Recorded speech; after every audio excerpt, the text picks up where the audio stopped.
We are here today in commemoration with November 9th, Sunday, which is the day when the Berlin Wall came down.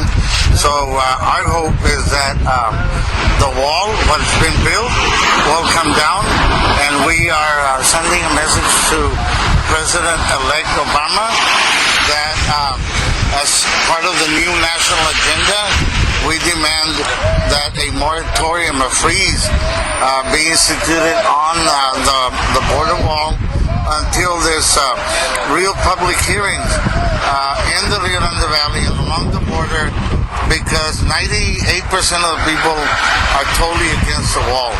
So if we would vote for it, we would vote it down. So we want real democracy to rule in this case. You're talking about border residents? Exactly. Border residents would vote it down if we had an election on the wall.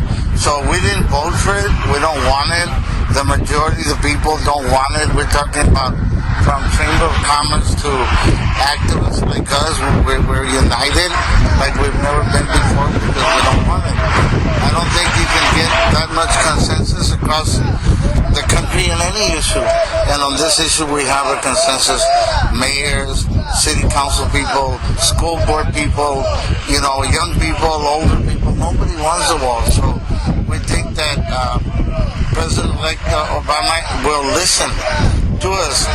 And the fact that Julia Garcia, the president of University of Texas Brownsville, was elected to one of the transition teams is going to be very important for us to get the word in that we don't want this wall. We need to stop this wall. This is not the way to go. That was Bush politics, turning friends into enemies. That's what he was good at. We need to turn that around. Do you think, one of the things that has been attacked over is the way they've waived so many federal laws over the Real ID Act. Supreme Court wouldn't hear the complaint. Do you think there's other ways to take it apart as far as legislatively? Yes, I think, absolutely. First, we need to put a moratorium on it. We need to have new legislation introduced that to undo the wall, not to spend that huge amount of money in a economic crisis on such things as a wall. Mexico's our friend, one of the few friends that we have as the United States. So why are we putting a wall there? What benefit does it hold? And what damage will it create? And so we think that it's been said, up and down the border, that that's not the answer. The wall is not the answer to it.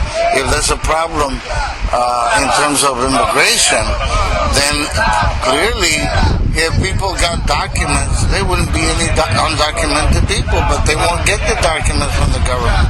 Secondly, if it's about, guarding the border, they already have thousands of border patrols. So I don't, unless they're not doing their job.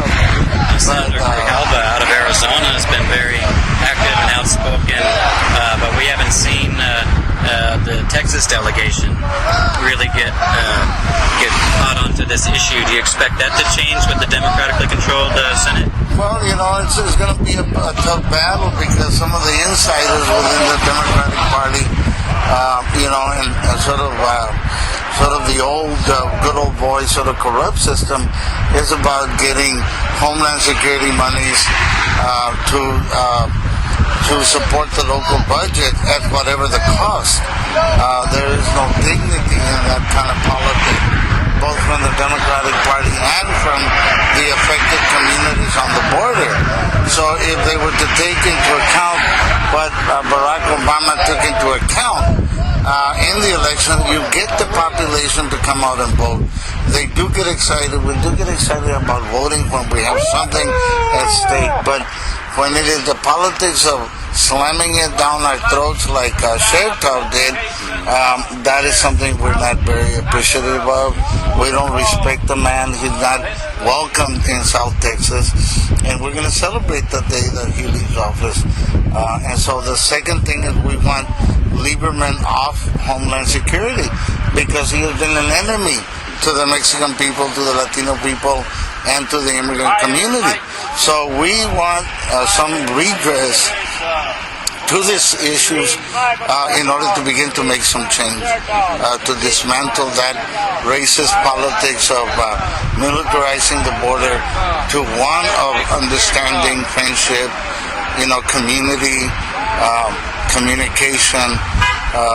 That's what we really need, and I think that's what we're going to get with this new administration.